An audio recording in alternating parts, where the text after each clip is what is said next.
Welcome everyone to the first of many videos that will highlight fall recruitment in the Piedmont Council. My name is Kirk Setzer. I'm the Director of Field Service, and I'm joined today with Senior District Executive Adam McCarrison. Hello everyone. As I said, we'd like to welcome you to the Cub Scout Recruitment training video.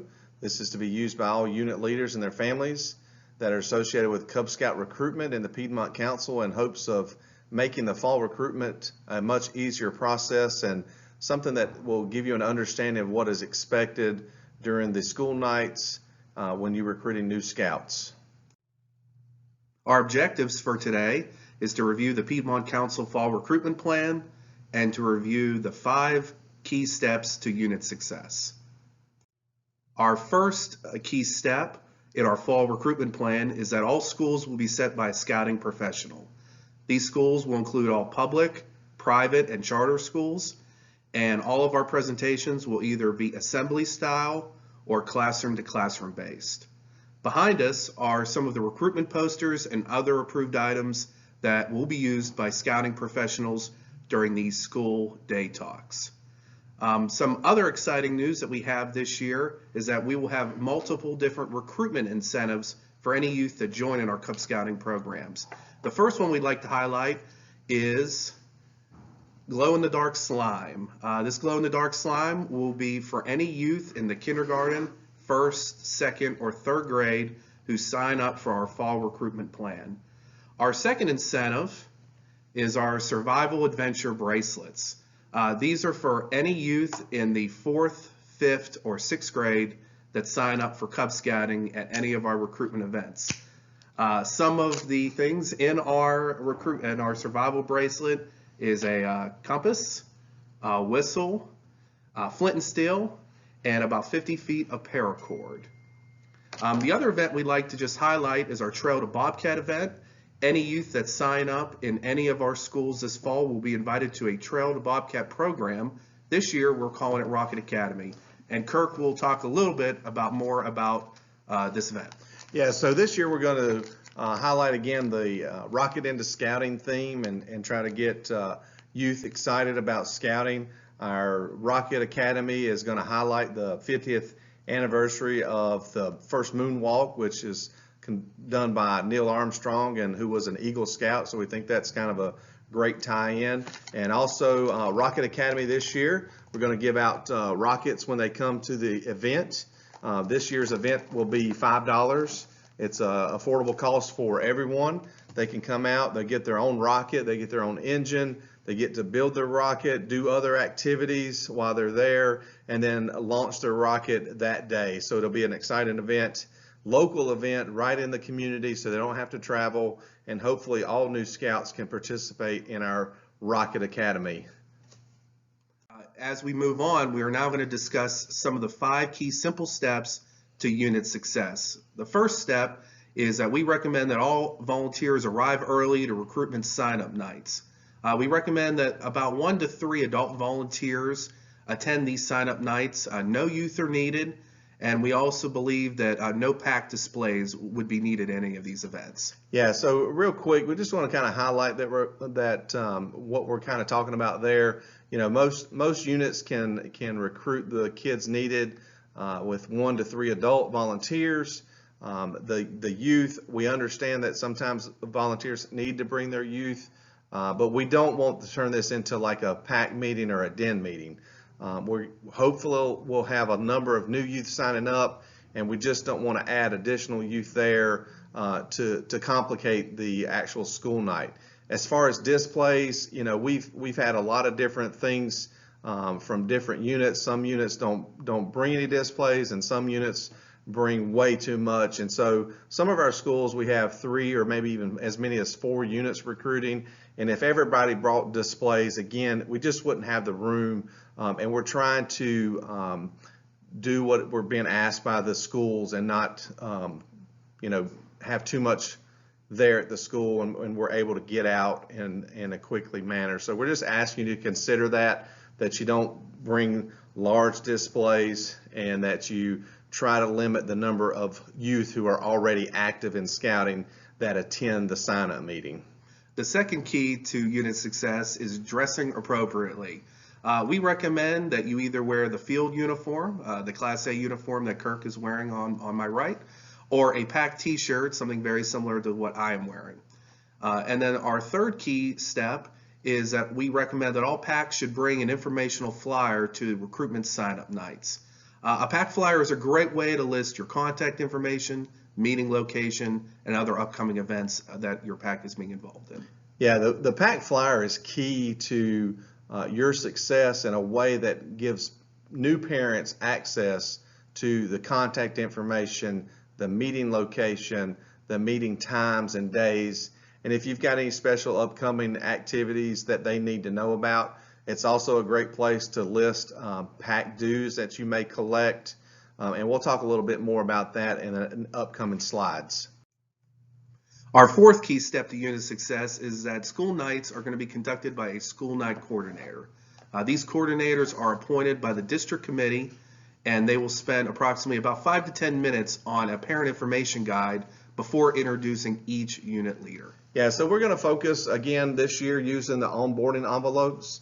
These will be presented to the parents and the new youth as they attend and come into the cafeterias or the school, wherever the meeting might be.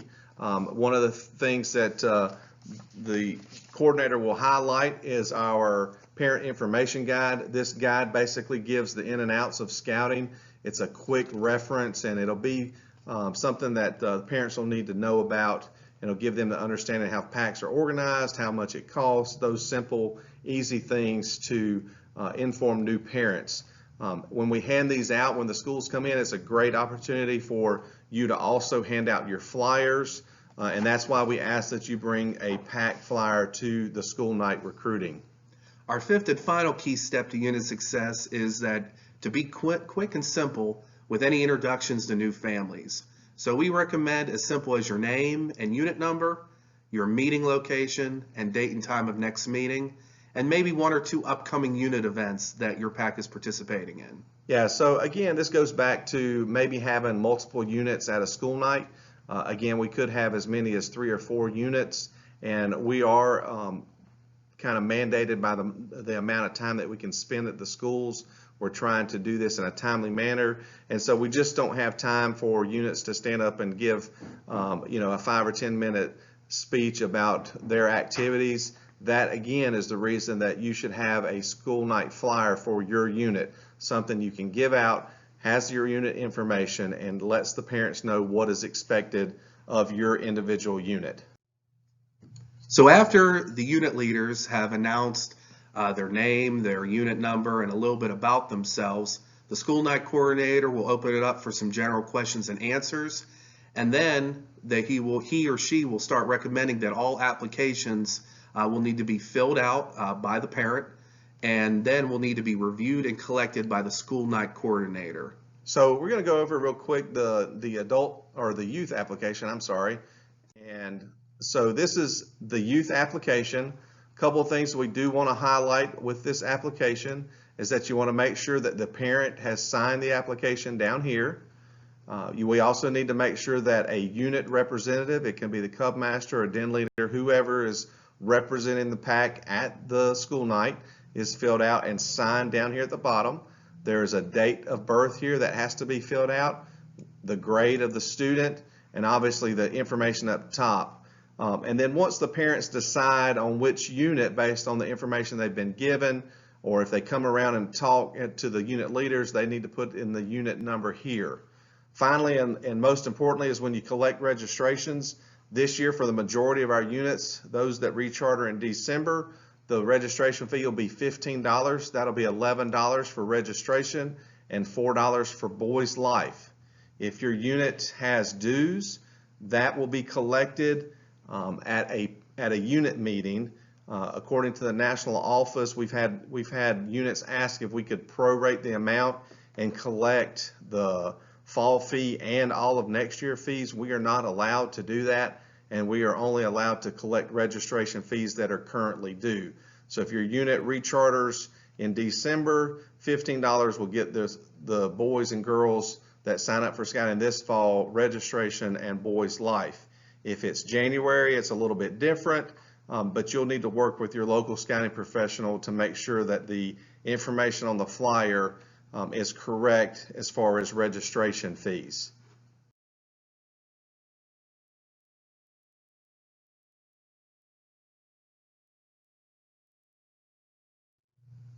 Money that is collected from any sign-up nights will be cash, check written out to the Piedmont Council, or card. We do have a Square Card reader available again this year. Also, what is important is to remember, as mentioned in a previous slide, is that only registration fees are to be collected at recruitment nights. No PAC dues are to be collected at any school nights. But we do recommend that you can list your PAC dues on your PAC flyer, which would then be given out to any interested families. And also, our final note about collecting money in applications is that all money in applications must be submitted back to the school night coordinator before any volunteer leaves the school recruitment event. So if you have any questions or if you need some answers, who do you want to get in touch with? Obviously, the first person you'd like to reach out to is your local scouting professional, and listed here are those individuals of the southern counties of Gaston, Lincoln, Cleveland, and Rutherfordton, as well as Polk County.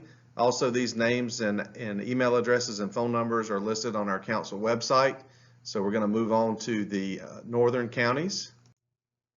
And these are your northern county scouting professionals covering the Catawba, Burke, McDowell, Caldwell, Alexander, and Iredell County. Once again, these individuals' names and email addresses and phone numbers can be found on the council website. Thank you for your support. Our address to our main office is 1222 East Franklin Boulevard in Gastonia, North Carolina, 28053. Our phone number is 704-864-2694, and you can always follow us online on our main website at www.piedmontcouncilbsa.org, or follow us on Facebook at www.facebook.com/PCBSA. And once again, on behalf of the Piedmont Council, we just want to personally thank all of our volunteers for the amazing work that they do for scouting each and every day. We know we don't always say it enough to our volunteers, but we thank you for your support. We thank you for what you do, and we thank you for building scouting in the Piedmont Council. Thank you again, and have a great day.